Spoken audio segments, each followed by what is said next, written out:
आज तक रेडियो सुनता है सारा जहां।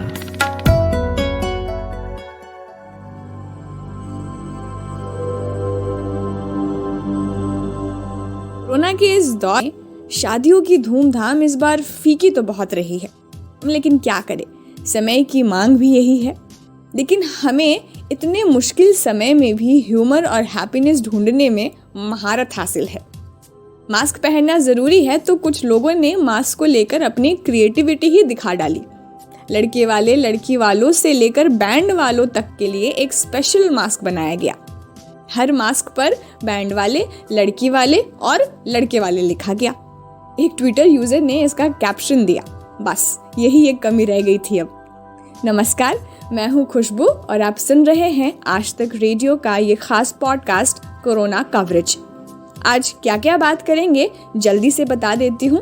तो पहले बात होगी वैक्सीन से एलर्जी क्यों होती है और कितनी गंभीर होती है। फिर जानेंगे वैक्सीन को लेकर सरकार की रणनीति क्या है और इसमें बीएलओ का काम क्यों अहम है। फिर कोरोना के इलाज से जुड़ी कुछ मिथकों को दूर करेंगे और आखिर में आपकी मुलाकात करवाएंगे एक कोरोना सर्वाइवर से। लेकिन उससे पहले देश प्रदेश से आई कोरोना अपडेट्स। देश में कोरोना संक्रमितों की कुल संख्या 98 लाख तक पहुंच गई है। 12 दिनों से लगातार 40,000 से कम और 4 दिनों में दूसरी बार 30,000 से कम कोरोना पॉजिटिव केस आए हैं। केंद्रीय स्वास्थ्य मंत्रालय के मुताबिक अब तक 92 लाख से ज़्यादा मरीज कोविड-19 महामारी से जंग जीतकर ठीक हो चुके हैं। भारत में कोरोना मरीजों के ठीक होने की दर 94% से ज़्यादा है। राष्ट्रीय राजधानी दिल्ली की बात करें तो कोरोना के कुल मामले 6 लाख के पार हो गए हैं। हालांकि 95% के पार रिकवरी रेट पहुंच गया है, जबकि संक्रमण की दर 3% से नीचे आ गई है।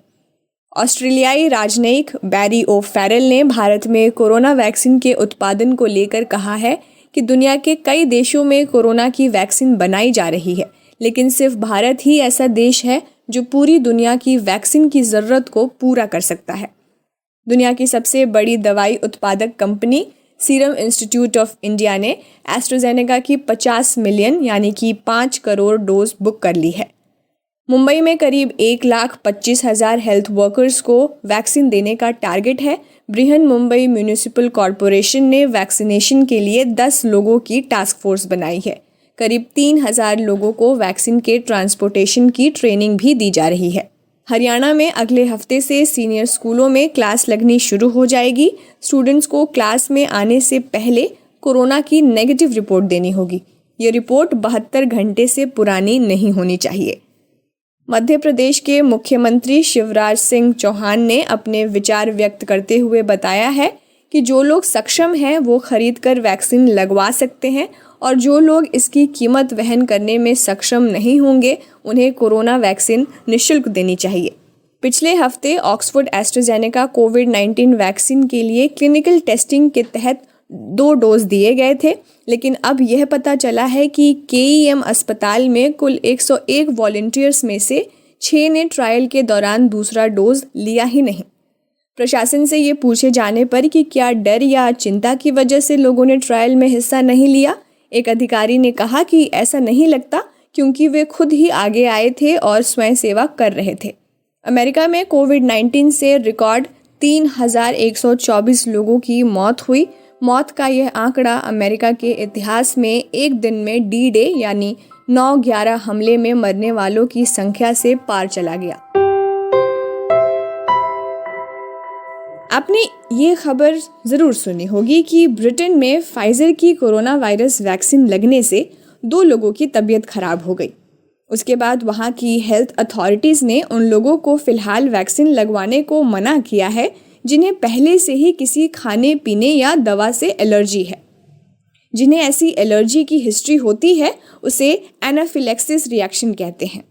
नाम बड़ा भारी है। चलिए अब साथ में ये भी जान लेते हैं कि आखिर ये कौन सा रिएक्शन होता है, वैक्सीन लगने के बाद ये रिएक्शन हो क्यों रहे हैं। मेरे इन सारे सवालों को क्लियर किया डॉक्टर कीर्ति सबनीस ने। ये फोर्टिस हॉस्पिटल मुंबई में इन्फेक्शियस डिसीज स्पेशलिस्ट हैं। डॉक्टर, फाइजर की वैक्सीन लगने के बाद एक टर्म यूज किया गया एनाफिलेक्सिस। तो ये जो है किस तरह की एलर्जी है, जब वैक्सीन लगती है तो मतलब ये बॉडी में किस तरह के रिएक्शंस देखने को मिलते हैं? एनाफिलैक्सिस जो रिएक्शन है वो बॉडी का प्रोटेक्टिव मैकेनिज्म है। तो ये रिएक्शन सिर्फ वैक्सीन के लिए नहीं, बाकी बहुत सारी चीजों के लिए होता है। वो इमीडिएटली होता है, जैसे कि आपने वैक्सीन लिया या फिर कोई एनाफिलैक्सिस कभी कभी खाने के पदार्थ को भी रहता है, जैसे किसी किसी को प्रॉन्स का एलर्जी है। तो anaphylaxis is immediate reaction of the body, it's immediate allergic reaction.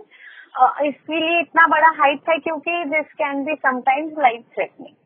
इसीलिए जो फाइजर की वैक्सीन के साथ उन्होंने, जिसको पहले एनाफिलैक्सिस का रिएक्शन का हिस्ट्री है, उन्होंने ये वैक्सीन कॉशन के साथ लेना चाहिए विद मेडिकल बैकअप ऐसा जारी किया है, या फिर इमीडिएटली नहीं लेंगे तो बेटर रहेगा। जैसे हम लोग को मोर एंड मोर वैक्सीन का यूज पता चलेगा, हम लोग डिसाइड करेंगे। तो anaphylaxis is a immediate allergic reaction to any foreign protein और foreign body by any human beings body.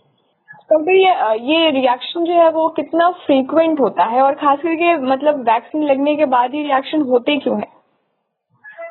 ये रिएक्शन बहुत कॉमन नहीं है। ये रिएक्शन 1 in 10,000 to 20,000 लोगों में मिलते हैं, रेयर है।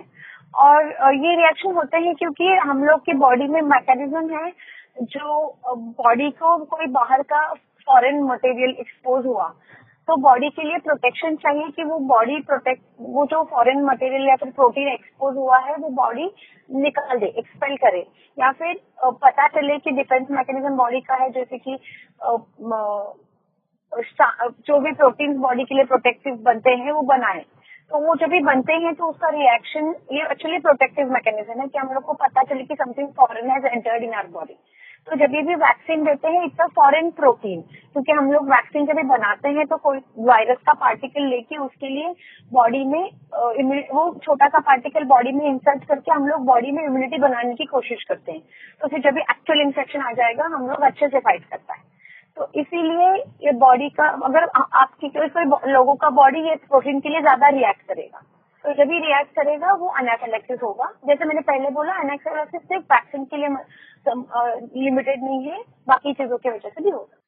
तो ये जो रिएक्शन है वो कितना गंभीर है, मतलब कितने देर ये रिएक्शन गंभीर हो सकता है। इसमें ब्लड प्रेशर कम होना, हार्ट बीट चेंज होना, सांस की तकलीफ होना, क्योंकि ये रिएक्शन जो है जनरली मुंह, आंख, ब्लड प्रेशर पे मेनली अफेक्ट करता है। तो मुंह सूज जाना, मुंह सूज गया तो फिर सांस का तकलीफ होना, ये हो सकता है। तो अगर आप हॉस्पिटल में नहीं है, मेडिकल बैकअप आपके बाजू में नहीं है और ये रिएक्शन हो गया, तो ये रिएक्शन कभी कभी जानलेवा भी हो सकता है। तो इसीलिए वैक्सीन, जब भी कोई वैक्सीन देते हैं, इवन छोटा क्लिनिक का क्यों ना हो, ये सब अरेंजमेंट उसको ट्रीटमेंट के लिए रेडी रखते हैं और फिर ही वैक्सीन। कॉमन साइड इफेक्ट नहीं है, मतलब हर बार वैक्सीन लेंगे तो नहीं होगा, बहुत रेयर साइड इफेक्ट है, लेकिन हो सकता है। शुक्रिया डॉक्टर हमसे जुड़ने के लिए। अब आजकल वैक्सीन पर सबकी नज़र है। फिलहाल अप्रूवल तो नहीं मिला है, लेकिन सब कुछ सही रहा तो जल्द मिलने की संभावना भी है। देखिए, वैक्सीन को तो जब आना होगा आ ही जाएगी, लेकिन स्टोरेज और डिस्ट्रीब्यूशन को लेकर तैयारियां तो करनी पड़ेगी ना। इस पर सरकार रोज कुछ ना कुछ रणनीति बना ही रही है। हाल ही में प्रधानमंत्री कार्यालय, गृह मंत्रालय और स्वास्थ्य मंत्रालय के अधिकारियों ने एक बैठक की, जिसमें वैक्सीन ड्राइव के तौर तरीकों पर चर्चा की गई। इसमें जो सबसे अहम रोल निभाने वाले हैं वो हैं इलेक्शन कमीशन के बूथ लेवल ऑफिसर्स। क्यों इनका रोल अहम है इस पूरे वैक्सीन ड्राइव में, जानने के लिए मैंने बात की आज तक की रिपोर्टर ऐश्वर्या पालीवाल से। मैम, सरकार जो है वैक्सीन को लेकर, वैक्सीन के डिस्ट्रीब्यूशन को लेकर किस तरह की रणनीति तैयार कर रही है? देखिए, जो हमें सूत्रों के हवाले से खबर मिली है वो ये है कि अब सरकार जो इलेक्शन कमीशन ऑफ इंडिया है उसको भी ओपन करेगी वैक्सीनेशन ड्राइव के लिए।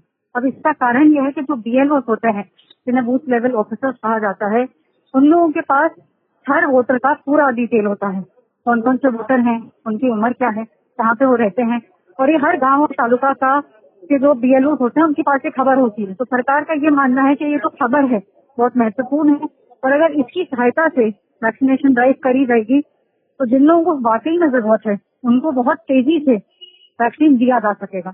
एक बात और बता दूं, नीति आयोग इस समय एक प्रपोजल बना रहा है जो कि ECI के साथ शेयर किया जाएगा, उस प्रपोजल में पूरी डिटेल्स होंगी कि किस किस लेवल पे ये जो वैक्सीनेशन ड्राइव है ये किया जाएगा। तो जो 30 करोड़ सिटीजन को सरकार जो लगाने की फैसला कर रही है, उसमें जो ग्रुप है वो ग्रुप वाइज किस तरीके से उसको डिस्ट्रीब्यूट किया गया है? सबसे पहले किसको लगाया जाएगा और आखिरी में किसको, और कितने डोजेस? कितने डोजेज जो है इसके ये डिपेंड करता है कि कौन सी वैक्सीन लगाई जा रही है, क्योंकि अलग अलग वैक्सीन का इस समय कहना है कि उनके अलग अलग डोजेज होंगे। फाइजर की अगर बात करें तो फाइजर का ये कहना है काफी है, लेकिन कई लोगों का कहना है कि शायद थोड़े दिनों बाद दूसरी डोज भी दी जाएगी। तो कितनी डोजेज लगेंगी ये बताना तो अभी थोड़ा मुश्किल है, लेकिन सरकार ने ये डिसाइड किया है कि सबसे पहले जो सीनियर सिटीजन हैं 50 साल की उम्र से ज्यादा वाले उनको दिया जाएगा। जिन लोगों को कोमॉर्बिडिटीज है यानी कि पहले से बहुत सारी बीमारियां हैं वो लोग भी इसी कैटेगरी के अंदर आएंगे। उसके बाद जो हेल्थ केयर वर्कर्स हैं, जो आपके अस्पतालों में लोग काम करते हैं, डॉक्टर्स हुए, जो आपकी नर्सेज हुई, क्योंकि वो लोग उनका रिस्क बहुत ज्यादा है, एक्सपोजर बहुत ज्यादा है, उन लोगों को भी लगाया जाएगा।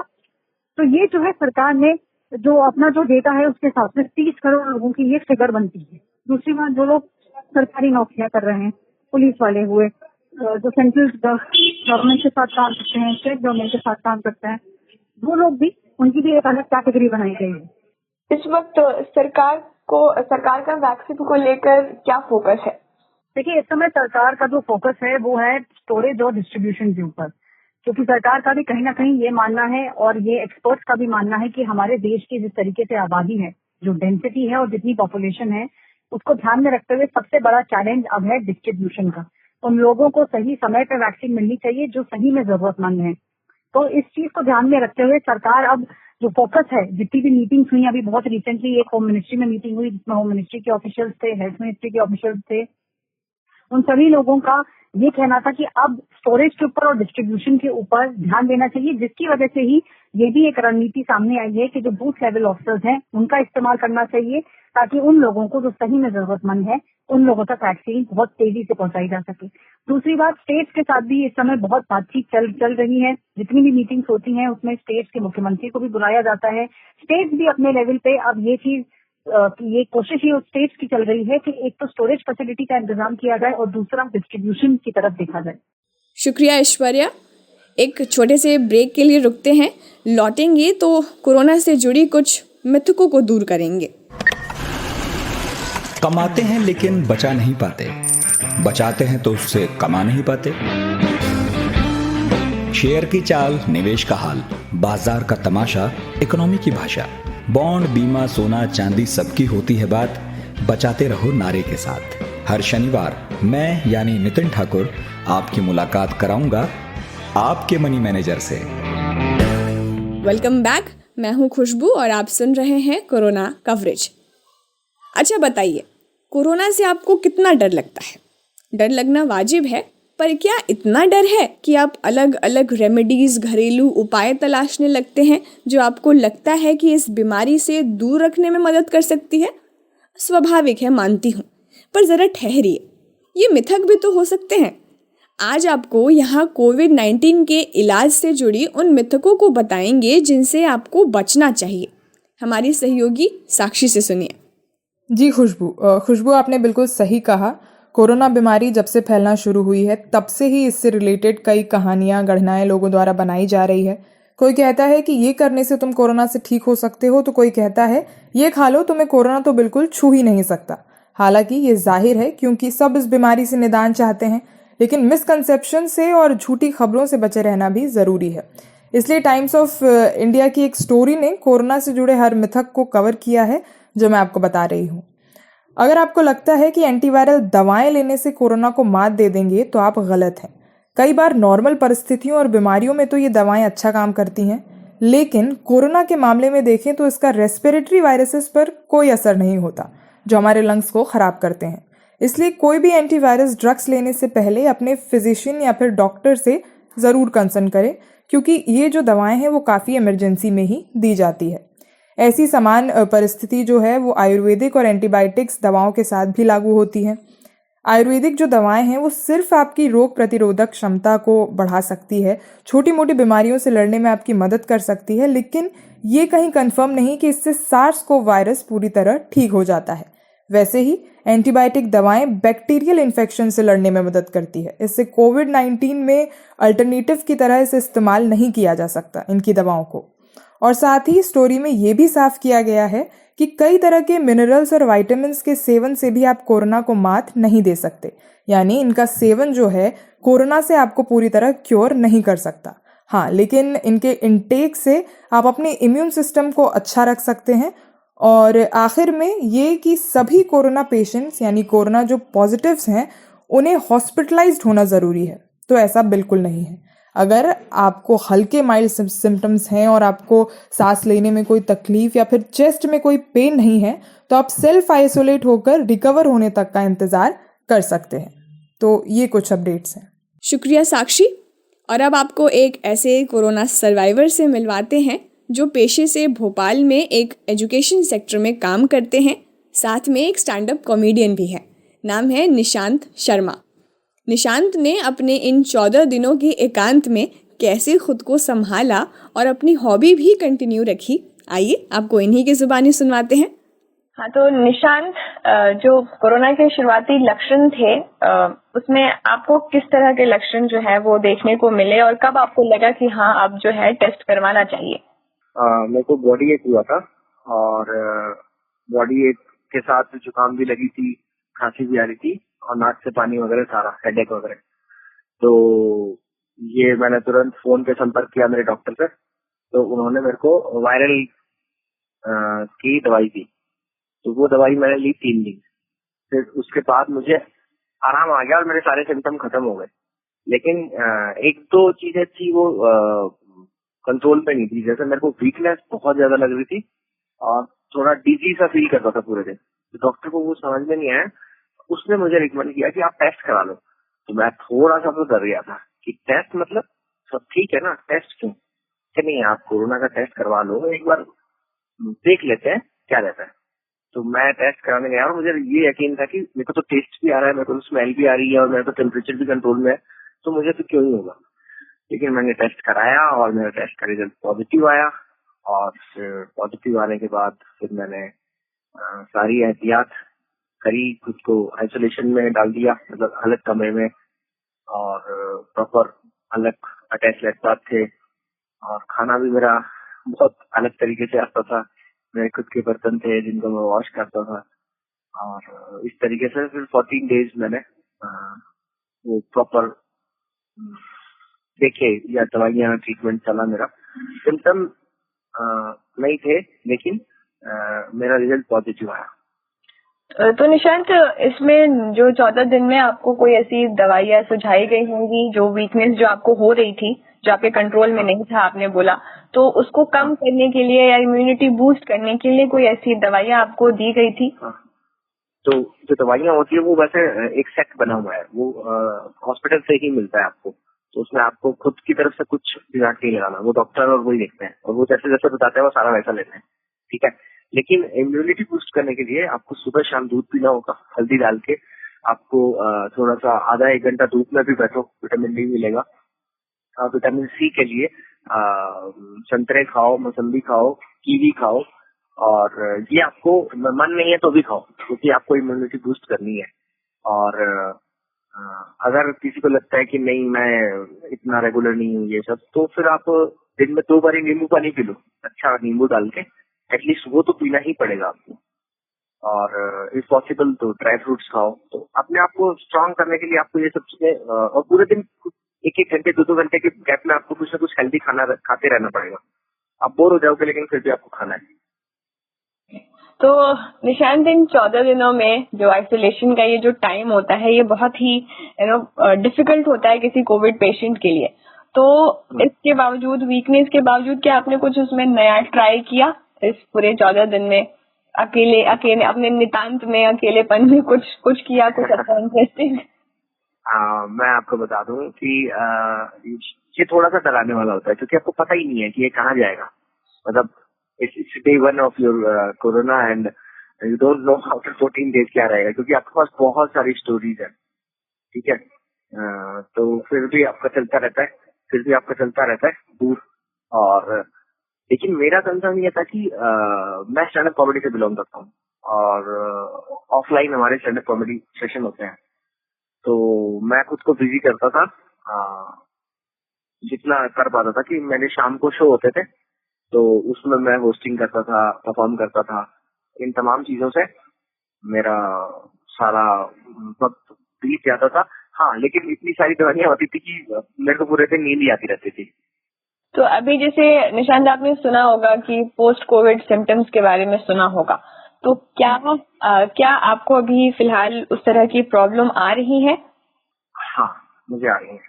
मतलब क्या, किस तरीके से? तो वो बड़ी स्कैटर्ड प्रॉब्लम है। मतलब वो कह नहीं सकते कि पेशेंट ए को यही सिम्टम्स है या ऐसी चीजें आएंगी, ऐसा नहीं होगा। तो वो मिक्स्ड है। जैसे मेरे साथ क्या हो रहा है कि मैं अभी भी डिजी फील कर रहा हूँ, वीकनेस मुझे अभी भी है, और जो धीरे धीरे जाएगी, क्योंकि बताया जाता है कि आपकी टिश्यू ब्रेक हो जाता है अंदर से। तो टिश्यू को वापस सही करने के लिए आपको प्रोटीन की मात्रा बढ़ानी पड़ेगी अपने खाने में। तो protein, I am pure vegetarian, तो प्रोटीन के लिए मेरे को दूध और चने और पनीर, इन सब चीजों, दाल, इन सब चीजों का ही सहारा लेना पड़ता है, और वो मेरे को करना होता है। और दूसरा, डॉक्टर्स ने कहा है कि 1 महीना आपको अंडर सुपरविजन ही रहना है। ऐसा नहीं कि आप ठीक हो गए तो आप मतलब एकदम ही मतलब निकल गए बाहर और ये सब नहीं। आपको 1 महीना पूरा ध्यान रखना है। कोशिश करो जुकाम भी ना हो, लग जाए तो बहुत बड़ी बात नहीं है, दवाई देंगे, लेकिन कोशिश करो कि आप इस 1 महीना बीमार ना हो, क्योंकि अभी आपका शरीर कमजोर है। तो कोई भी चीज होगी वो ज्यादा इफेक्ट डालेगी आपके। तो डेंगू भी नहीं होना चाहिए, बीमार भी नहीं होना चाहिए, क्योंकि कोरोना ठीक होना प्लस कोई और बीमारी दोनों मिलके बड़ा ही खतरनाक चीजें होती हैं। तो इसलिए सिंपल डेंगू से बच सकते हो, लेकिन कोरोना के साथ अगर डेंगू होता है तो फिर बड़ा मुश्किल है। तो इसलिए कंसर्न वही है सबका। तो मैं अभी अंडर सुपरविजन हूँ, मैं अभी भी पूरा ध्यान रख रहा हूँ खुद का। मतलब अभी मैं 1% भी लापरवाही करने की स्थिति में नहीं। देखिए, आज फिलहाल के लिए इतना ही। आपको आज का ये एपिसोड कैसा लगा, कुछ मशवरा हो तो हमें ज़रूर बताइए। पता है radio@aajtak.com। स्वस्थ रहिए, हाथ भी धोते रहिए। Stay safe, bye bye.